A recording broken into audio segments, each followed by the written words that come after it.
नमस्कार। Force supreme law partners के इस नए कानूनी एपिसोड में मैं एडवोकेट डॉक्टर अजय कुमार पांडे आज लेकर हाजिर हूं एक नया मुकदमा। जी हां, यह मुकदमा cheque bounce section 138 of negotiable instrument acts को लेकर आए हुए ताज़ा फैसले से संबंधित है। मैं दो मुकदमों की चर्चा आज के इस एपिसोड में करना चाहूँगा। दिल्ली हाई कोर्ट का एक दिलचस्प फैसला सेक्शन 138 नेगोशिएबल इंस्ट्रूमेंट एक्ट पर, और दूसरा सुप्रीम कोर्ट का फैसला जो एक नई लकीर खींच रहा है। वह एक नई बात बताने की कोशिश कर रहा है कि आने वाले दिनों में 138 का मुकदमा कोर्ट्स में कैसे चला करेगा या कैसे चलना चाहिए। तो आइए हम पहले शुरुआत करते हैं दिल्ली हाई कोर्ट के इस फैसले से। जी हाँ, दिल्ली हाई कोर्ट के पास एक बड़ा ही दिलचस्प मुकदमा आया जिसने वर्तमान स्तर पर दिल्ली में जिस तरह से सेक्शन 138 नेगोशिएबल इंस्ट्रूमेंट एक्ट के केस रूटीन में डील हो रहे हैं, उस पर कोर्ट ने उस कानूनी मसले को क्वैश करते हुए बहुत महत्वपूर्ण बातें कही। आइए हम समझते हैं कि 138 के इस मुकदमे के बारे में दिल्ली हाई कोर्ट ने क्या कहा। दिल्ली हाई कोर्ट ने कहा कि यह मुकदमा जो उनके सामने प्रस्तुत है उससे दो बातें, एक तो उसको क्वैश कर दिया, और क्वैश करने के बाद उन्होंने यह कहा कि इससे यह पता चलता है कि किस तरह से 138 के केस जो मैजिस्ट्रेट की अदालतें हैं वह दिल्ली में डील कर रहे हैं। और इस पर टिप्पणी करते हुए कोर्ट ने कहा ऐसा अब मुमकिन नहीं होगा, ऐसा करने की इजाज़त अब डिस्ट्रिक्ट मैजिस्ट्रेट कोर्ट को नहीं दी जाएगी। उनको स्ट्रिक्ट गाइडलाइंस दिए जाएंगे जो उनको फॉलो करना पड़ेगा। तो देखिए इस मुकदमे में क्या हुआ जो दिल्ली हाई कोर्ट के सामने आया।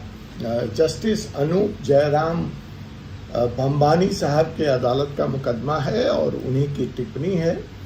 उन्होंने कहा कि ऐसा लगता है कि जो मैजिस्ट्रेट कोर्ट है वो एक रूटीन टाइप, एक उसके पास एक प्रोटोटाइप है, एक टेम्पलेट है जिसका वह इस्तेमाल करता है, और उसमें मुकदमे पर बिना अपने विवेक का प्रयोग किए हुए, बिना अपने माइंड को अप्लाई किए हुए, बिना एक बेसिक डिस्कशन किए हुए कि इस मुकदमे में 138 सेक्शन 138 नेगोशिएबल इंस्ट्रूमेंट एक्ट के बेसिक एसेंशियल इंग्रेडिएंट भी लागू होते हैं क्या, वह उसके बिना जाने समझे रूटीन वे में, मैकेनिकल वे में एक सेट टेम्पलेट के आधार पर सामने वाली पार्टी को समन कर देता है।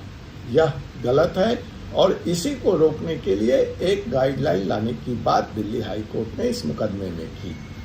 तो जो रूटीन प्रक्रिया है जहां पे मैजिस्ट्रेट साहब यह लिख देते हैं कि there is a sufficient material before this court to proceed against the accused, thus hereby I take cognizance of the offence under section 138 of the NI Act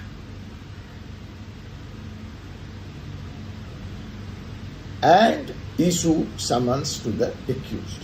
ये नहीं चले। आपको इस तरह के ऑर्डर फाइल करने से पहले अपने माइंड को अप्लाई करना पड़ेगा, अपने basic essential elements NI act के सेटिस्फाई हो रहे हैं या नहीं यह सुनिश्चित करना पड़ेगा, और ऐसा सुनिश्चित करने के बाद आप जो समनिंग ऑर्डर करेंगे उसमें आपको स्पेसिफिक पर्टिकुलर्स देने पड़ेंगे, मसलन date and the number of cheques dishonoured, मसलन the bank upon which the cheque was drawn, किस बैंक के पर यह चेक विड्रॉ किया गया था, जहां इसका पेमेंट होना था, किस बैंक द्वारा यह चेक जारी किया था, अगर चेक अनपेड आया तो क्यों आया, इनसफिशिएंट फंड था या स्टॉप पेमेंट था, क्या रीजन था, उसके लिए आपको रिटर्न मेमो भी मेंशन करना पड़ेगा, संलग्न करना पड़ेगा, उसकी डिटेल्स देनी पड़ेगी।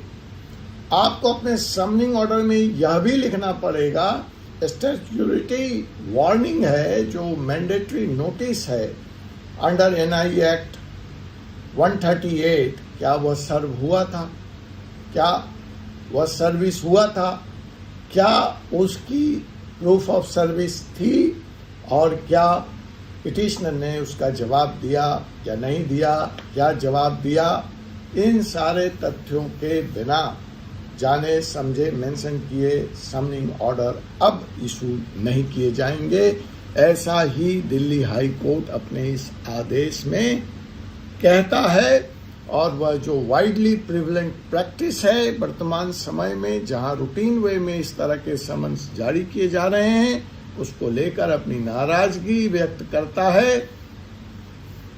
और यह भी कहता है, it is necessary to lock down certain guidelines, to lay down certain guidelines to ensure कि magistrate must address the basic and essential ingredient of section 138 NI Act।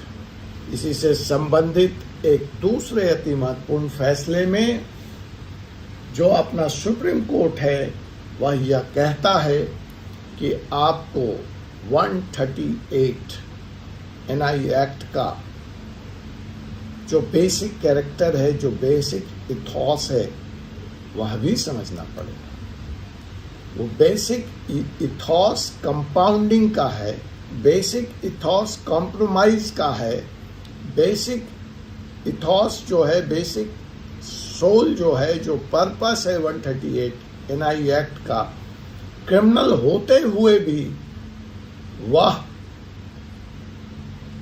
Criminal नहीं है, वह प्यूनिटिव इन नेचर नहीं है, अर्थात punishment उसका main focus नहीं है, पनिशमेंट उसकी डिजायर नहीं है, पनिशमेंट उसकी आत्मा नहीं है। इसलिए कोर्ट विशेष को केस का जजमेंट पास करते वक्त प्यूनिटिव एस्पेक्ट को भूलकर कंपाउंडिंग एस्पेक्ट की बात करनी चाहिए और करनी पड़ेगी, क्योंकि सुप्रीम कोर्ट यह भी मानता है कि चेक बाउंस के केसेस अदालतों में या अदालतों के ऊपर भारी बोझ का कारण है, और इनका इमीडिएट एंड अर्ली डिस्पोजल आवश्यक है, जिसमें प्यूनिटिव को पीछे रखकर कंपाउंडिंग या कॉम्प्रोमाइज को, कंसेंटिंग को तवज्जो दी जानी चाहिए, इम्फेसिस दी जानी चाहिए।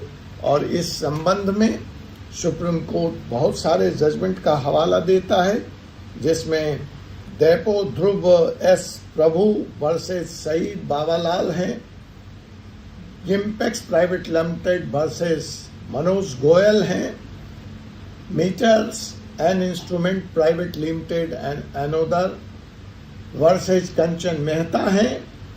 और इस पर्टिकुलर मुकदमे में जहां की सुप्रीम कोर्ट ने अपने विशेष पावर का इस्तेमाल करते हुए अंडर आर्टिकल 142 ओवरटर्न दी कन्विक्शंस, एक कन्विक्शन, एक सजा हुई थी चेक बाउंस के केस में अंडर NI एक्ट 138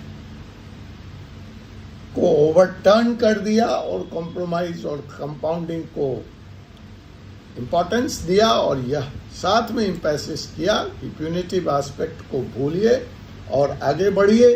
जहां तक एक्ट का सवाल है तो एक्ट 2 साल की सजा और fine up to twice the amount of cheque bounce की बात करता है।